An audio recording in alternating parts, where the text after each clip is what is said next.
Now at 5 on WRTV, the first vaccines to be given out to residents of long-term care facilities. Why one man wants you to choose to get the shot. I worry and I care about myself and my family. We need COVID relief so bad. That relief may be coming, but not without a fight. Now signed into law, we go back over the timeline of the battle and see what comes next. As long as you have optimism, you believe that it's going to be better, you can put up with anything. And that belief can make things happen, even in the face of a pandemic that affects the way we eat, socialize, and enjoy culture. We head back to a local favorite to talk about what it takes to be open. From the station working for you, this is WRTV News at 5, streaming now. Good evening to you at 5 o'clock. I'm Mark Mullins. Thanks for joining us. We've been seeing frontline workers get vaccinated against COVID-19 for a couple of weeks now. Tonight, we're getting a first look at how people living in long-term care facilities are finally getting their shots. WRTV's Troy Washington was at the first senior living facility in Indianapolis to administer the COVID-19 vaccine from CVS to its residents. Now, she heard firsthand what it's been like for one resident who hopes everyone will choose to get the vaccine. I think people ought to get the shot. Absolutely. I can't understand why they would refuse. WRTV talked with Bruce Lech right before he got his COVID-19 vaccine here at Aspen Trace. He had his family in mind the entire time. They had a big birthday party for me. And that's the only time I've seen them all together, and probably the only time I'll ever see them all together, because they came from 10 different states. That's remarkable. He's talking about his 90th birthday, the big day he celebrated last September, more than a year ago before the pandemic hit. Now he can't even see his family in person. They can look at me through the window in my room, but that's as close as they can get. I'd like to see them in person. By taking this first dose of the vaccine, he's on the way to another chance at being with his family again once all of this is over. Working for you in Greenwood, Troy Washington, WRTV. Well, they began giving doses to residents at Aspen Trace in Greenwood this morning. CVS Health gave out today's vaccines. As of Saturday morning, roughly 2 million Americans have received doses of the COVID-19 vaccine, according to the CDC's data tracker. Tonight, data from the Indiana Department of Health shows our state is going in the right direction after seeing a major rise in COVID activity this fall. The second week of December brought the most deaths per day so far in the pandemic. But as you can see, those daily numbers are now on the decline. We hit our peak in daily cases, nearly 9,000 on December 2nd. Cases overall have gone down since then, and hospitalizations also seem to be slowing down. At the end of November is when we saw the most recent peak of hospitalized coronavirus patients. You can see on the graph that those numbers have decreased as well. Things may be looking a bit better, but as you can see here from the CDC's COVID-19 tracker, Indiana sits on the worst end of the spectrum, with dark blue being more cases per 100,000 people. The negotiations gripped Capitol Hill for months. Now, after a change of heart, President Trump has signed the COVID relief package into law, despite his claims it didn't go far enough. ABC's Andrew Dimbert has more tonight.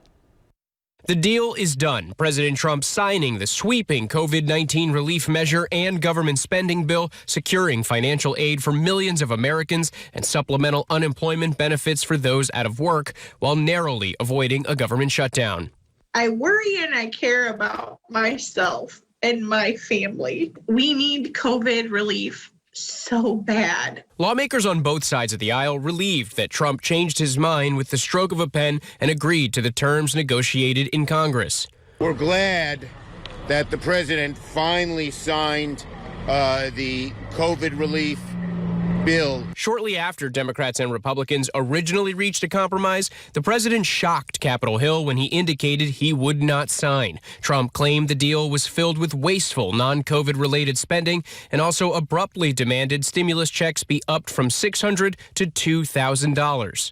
If you want to make a $2,000 check, negotiate that from the beginning. But the COVID relief package was pretty much an all-or-nothing proposition. Either Trump signed or Congress would have to start over. And for struggling Americans, there simply wasn't time. It is an insult to small businesses, it's an insult to the working poor, and it's an insult to the unemployed. Although Trump signed the bill into law despite none of his demands being met, the Democrat-led House is still trying to pass a separate initiative to boost those stimulus payments as Trump suggested. It's all but certain to fail in the Senate. Meanwhile, the House is also taking steps to override President Trump's veto of the annual defense policy bill. Since that measure passed with overwhelming bipartisan support in the House and Senate, the move by lawmakers is setting up to be the first override in Trump's presidency. As for that relief deal, many wondering when they might see those stimulus checks hit their bank account. Now, there's no set date, but Treasury Secretary Steve Mnuchin had suggested it would only take about a week or so for that money to start going out once the president signed off. Andrew Dimber, ABC News in Washington. Well, it was a pretty chilly day out there compared to the seasonable weather that we've had in late fall. Storm Team meteorologist Kyle Mounts here to tell us about what we can expect tonight. It has been cold out there these past few days. Yeah, a little chilly out there this evening, and it's going to be cold here again tonight for us, Mark. Now, yesterday we were basking with those temperatures in the 50s, but now we've had a big-time cool down, numbers that are running about 25 degrees colder than this time yesterday evening. And with those gray skies, a little bit of a breeze, certainly putting that chill in the air. It's just 28 degrees right now in Indianapolis, 31 for you in Lafayette, and upper 20s in the Bloomington area. We have been locked in those clouds throughout the day. As we look off to the north and west, we start to see the back edge of those clouds eroding a little bit, and we're not going to see any precipitation from these clouds, so they will start to clear out a little bit here as we go through the overnight. But this evening, still mostly cloudy skies. That will hold our temperatures pretty steady here in the upper 20s as we go right through about 10 and 11 o'clock. We've got some rain coming up this week. Could be a little heavy at times. We'll detail that, plus a little wintry precipitation that is in the mix. And those temperatures, we got more back and forth coming up in that 7-day planning forecast. I'll see you in just a few minutes, Kyle. To ring in the new year this week, we're featuring some of your favorite local businesses that we've met in our We're Open Indie series this year. We've got updates and hopefully some inspiration for dinner this week. First up tonight, the hot spot that has established flavors that might not automatically make you think of Indiana, but Yat's Cajun Creole has successfully carved out a loyal set of fans over the years with big flavors. The original location opened in 2001 at 54th and College, but Yat's has since expanded to include a dozen locations across Indiana, Ohio, and Tennessee. Owner Joe Vuskovic says that for the most part, his business was fortunate and stayed healthy. Online ordering, curbside pickup, and nice summer weather for outdoor seating all helped business in 2020. And shutdowns from the beginning of the pandemic have been lifted. Well, originally we had to close 5 of the locations, but we've since then reopened Nashville, Tennessee, and Greenwood, so that's been good. We were lucky. I mean, part of it thanks to you. You know, we got a lot of positive response from being on WRTV, and it was great for us. And to be transparent here, that is the goal of WRTV's We're Open efforts, to shine a light on businesses so you've got them front of mind the next time you need something. Many local business owners like Joe do what they do because they care about people. He says he looks forward to the success of the COVID-19 vaccines so everyone can come together again to enjoy food, art, and music. He said, we just get through this. It'll be good again. I have faith and optimistic all the time that things are going to be better. And as long as you have optimism, you believe that it's going to be better, you can put up with anything. That's part of the beauty of doing this. When you see people are happy, or you see them, or you see them if they're unhappy, you can fix what's wrong. Yat's is mostly Cajun Creole, but Joe admits he doesn't discriminate when it comes to good flavors. Dishes like their red beans and rice and chili cheese etouffee are Joe's family classics. But for example, he got his white chili recipe from his wife, who's from Wisconsin. You can find our full feature on Yat's, including a link to all of their locations around the area at WRTV.com/open. For 10 months now, businesses across Indiana has faced unbelievable obstacles as they try to survive the pandemic. And just like Yat's, many of them still have been able to find success. They're not giving up easily. finding innovative ways to bring in business and harnessing their strength to stay open. Join us this week for our encore special, Inside the COVID Crisis, We're Open. Catch Yats and other favorites at 5 p.m. on New Year's Day right here on WRTV. And if you'd like some inspiration on dining and shopping local anytime, check out WRTV on your streaming device like Roku or the Amazon Fire Stick. We have a whole shelf of We're Open content, including our special in full or portioned out by business. To put it on, if you're looking for somewhere to try out new in central Indiana, it's a good place to go. A stunning explosion made all the stranger by events just before the blast. Still ahead on WRTV, 6 Nashville officers step forward to share the memories that led up to that moment. And right now, medical debt may be worse than ever for some families. We're going to show you how a couple of local doctors are working to ease the burden and help people get back on the rebound. Kyle. We have carved out some cold territory here across central Indiana and really the Midwest for now, but it won't last. We've got temperatures back in the 50s in your 7-day planning forecast when that will arrive. You're watching WRTV News at 5. Only at Mattress Firm. Investigators are still looking at any and all possible motives into the Christmas Day Nashville explosion after identifying the bomber. That suspect was found dead after his recreational vehicle exploded early Christmas morning in the city's downtown area. The blast injured at least 8 people and damaged more than 40 buildings, including an AT&T transmission facility that provides wireless service to pretty much the region there. Police had responded to the scene early Friday morning after reports of gunshots. An RV then broadcast a computerized female voice repeating that a bomb would explode. Officers then went door to door to evacuate neighbors, likely saving many from serious injury or death. Once it did explode, those officers ran toward the danger to see if anyone else needed help. And there were a lot of things that could have gone wrong that morning that didn't because of a strong team in place. Hannah McDonald gives us a closer look at what those moments felt like after 6 officers opened up about that experience.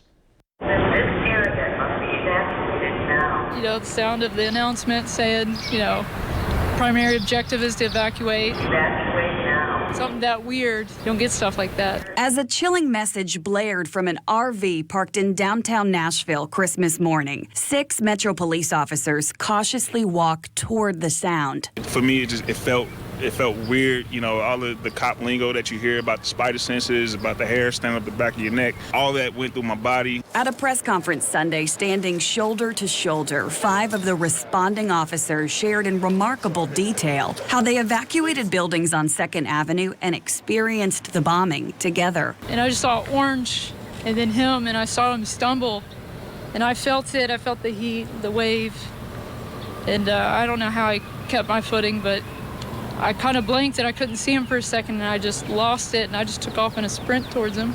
And like he said, I've never grabbed somebody so hard in my life. The explosion caused Officer James Wells to suffer hearing loss in his left ear. It could have been worse, he says, without divine intervention. This might not be politically correct, but this is my truth. I literally hear God tell me to turn around and go check on Topping, who was by herself down on Broadway.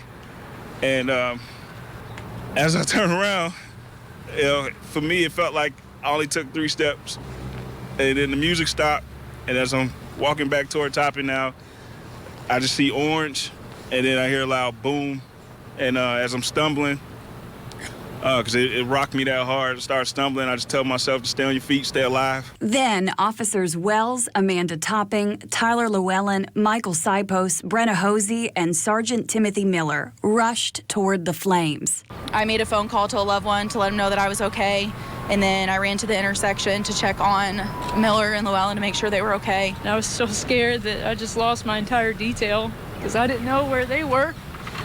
I just saw them pass by it. The officers, who may have shared the same shift and frequently worked the same scenes in the past, now share this nightmarish experience. I don't know for what reason the gentleman or female, whoever it was that actually did this, gave the notice.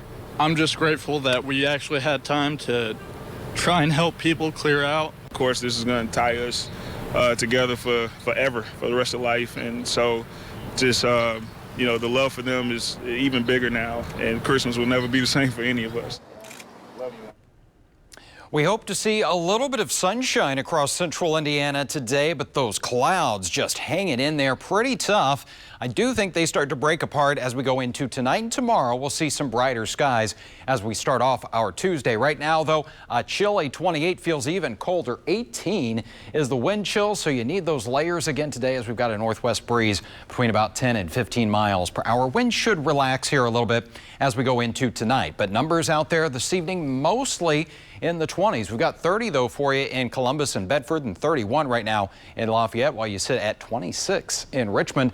Tonight, into the upper teens to around 20 degrees, so a chilly day. And then once we pull that blanket of cloud cover away, temperatures will be dropping here overnight, about 21 in the city and 23 in Bloomington. So we will see a little bit of sunshine, a little brighter start to our day tomorrow. Temperatures, though, still on the chilly side, 30 degrees here at 11 a.m. Lunchtime temperature 32. I don't think it's going to be as breezy tomorrow, but look, as we get into our Tuesday afternoon, back into those clouds. So we're not going to see the sun for very long, and that's going to once again put a lid on afternoon temperatures, only into about the middle 30s for an afternoon high, but that is pretty seasonal here for the latter part of December. 35 for your high temperature tomorrow in Kokomo, about 36 in Anderson. As we look along I-70, middle to upper 30s, close to 40 degrees for you in the Shelbyville area, Brazil at 36, and right about 40 in Seymour.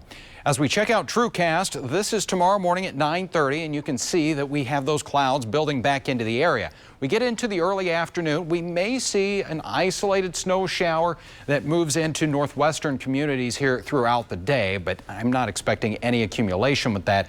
We do have some better chances at what looks like mainly rain for us coming up here a couple days over that 7-day forecast. Put it all together for you now. 49 on Wednesday, so temperatures will rise again with widespread rain. They drop on Thursday, a little break in the activity, and then New Year's Day looking pretty soggy. Rain and 53, seasonably cool heading into the upcoming weekend. Mark? Kyle, thank you. The Rebound Indiana is showing you how people are stepping up to help Hoosier families in need and where you can get help if your family is struggling to make ends meet. We know many people struggle to pay off their medical debt. WRTV's Lauren Casey spoke with 2 local doctors working to ease that burden.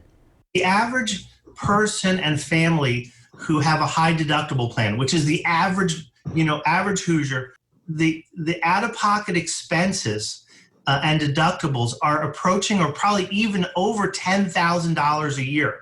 $10,000 a year is a big deal for any family, even middle and working class Hoosiers. Making choices about whether to go to the grocery store, put gas in your car so you can go to work, and paying your health care bill. Dr. Jeffrey Meltzer and his wife Lee have delivered thousands of babies over the course of their careers right here in central Indiana. And in those roles, they not only see the joy a new baby brings to the world, but they also see the struggles of families to pay their hospital bills. I saw the devastating effects of illness and healthcare bills on patient families. Medical debt is something that follows many Hoosiers, and the COVID-19 pandemic has only heightened our awareness of this issue. You know, with healthcare being tied to people's jobs, and if you think about all the people in the service industry who are not working, just routine healthcare becomes a major problem for the average person. And so the Meltzers wanted to do something about this. Dr. Meltzer tells me he took a leave of absence from his work as an OBGYN, and with his wife, they founded the Indiana Health Fund. The Indiana Health Fund was incorporated the week of the shutdowns back in March 2020. Since then, they've been fundraising to pay off medical debt for struggling Hoosier families. And the really cool thing is that we plan on paying off groups of bills, so maybe 10, 15, 20 patients at a time. And so your dollar goes further. Dr. Meltzer says by their negotiating, your $1,000 donation, for example, could help pay off $10,000 worth of medical debt for your neighbors. Working for you, Lauren Casey, WRTV. The Indiana Health Fund works with individual donors and public and private foundations to pay off debt at no cost to the individual in need. They serve families who make 2 to 4 times the federal poverty level, or about $50,000 for a family of 4 with those high deductible plans and facing medical bankruptcy. To donate or to apply for help with the Indiana Health Fund, just visit our website at WRTV.com/rebound and then click on this story. We'll be right back.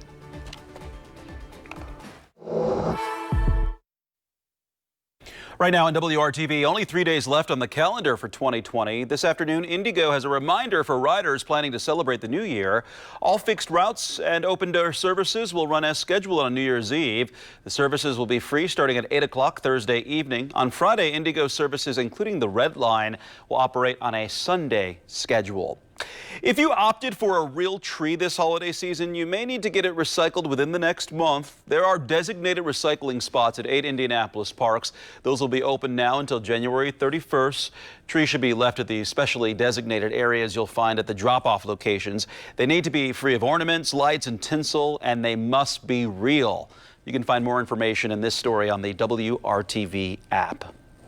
The $900 billion COVID-19 relief package includes stimulus payments to Americans. We're taking your questions to an expert. What you need to know about those payments you'll receive. That's all new at 6 p.m. for you. People have run through all the fridges and freezers in stock trying to make it through the pandemic. Still ahead here at 5:30, some insider tips on how to land the appliance you need as shortages continue. You're watching WRTV. Money down at Ashley Home Store.